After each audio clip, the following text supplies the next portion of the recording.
Hi everyone, I'm Mary McCoy and I'm here today to give you 5 reasons to be riveted by my new book, Indestructible Object. Reason number 1, all the characters are artists.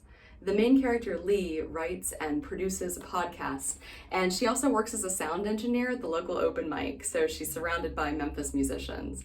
Her mother's a poet, her father's a playwright, and pretty much everyone in her life makes art of some kind. Reason number 2, all the characters are artists in love. I don't know if artists have happier love stories than other people, but I think it's fair to say that they have more interesting love stories. And I guess I said the characters were artists in love, but I think it might be more accurate to say that they are all characters who are in the throes of love. Love has all these different parts to it. There's the kind of exciting, electric part when you're just falling in love with someone. And then there's the warm, safe, comfortable part when you're in love with someone. And then unfortunately, there's the part when you're falling out of love, or when you realize that love isn't enough to fix whatever it is that's wrong. So this is a book about characters who are recently dumped or recently brokenhearted, and all of them are dealing with it in their own ways, some of which are healthier than others. Which brings us to reason number 3 to be riveted by Indestructible Object. A lot of the characters in this book are a little bit of a mess. At the beginning of Indestructible Object, Lee has a lot to say about how perfect her relationship with her ex-boyfriend Vincent was. They were like this high school power couple. They make a podcast together about artists in love. They have all these plans for the future. And you don't have to get very far into the book before Lee begins to let slip all these little things about their relationship that weren't so perfect after all. And Lee wants to be very cool and evolved about the breakup, but it becomes pretty clear early on that she's not dealing with it very well. So she makes some post-breakup bad decisions. She ends up getting fired from her job, and then she's fired, she's dumped, her parents are splitting up, and that was really my starting place for the book.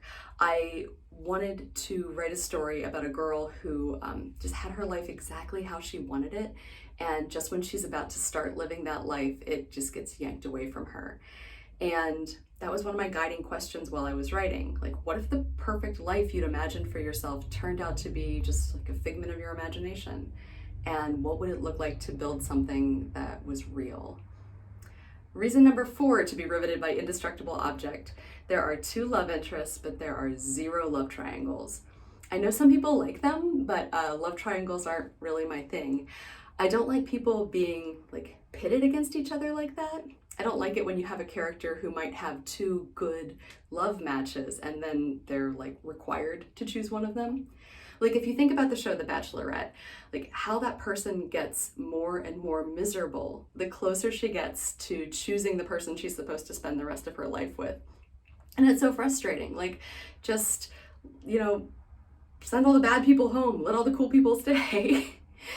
Anyhow, Lee is still very much hung up on Vincent, and she's trying to figure out whether it's possible for the 2 of them to get back together, but at the same time, she's falling for a girl named Risa, who's a musician, and Risa's helping Lee with a new podcast that she's producing.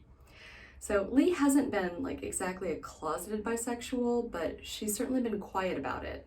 It's easier for her to move through the world passing as straight, and so that's what she does.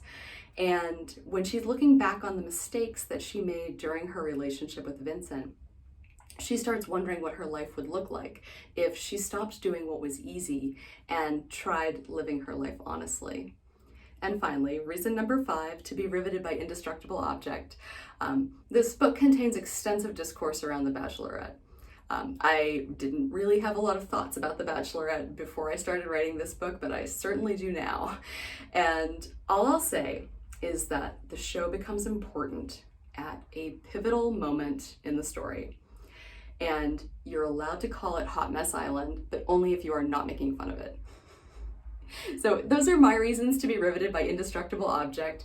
You'll have to read to find out what yours are. Thank you so much.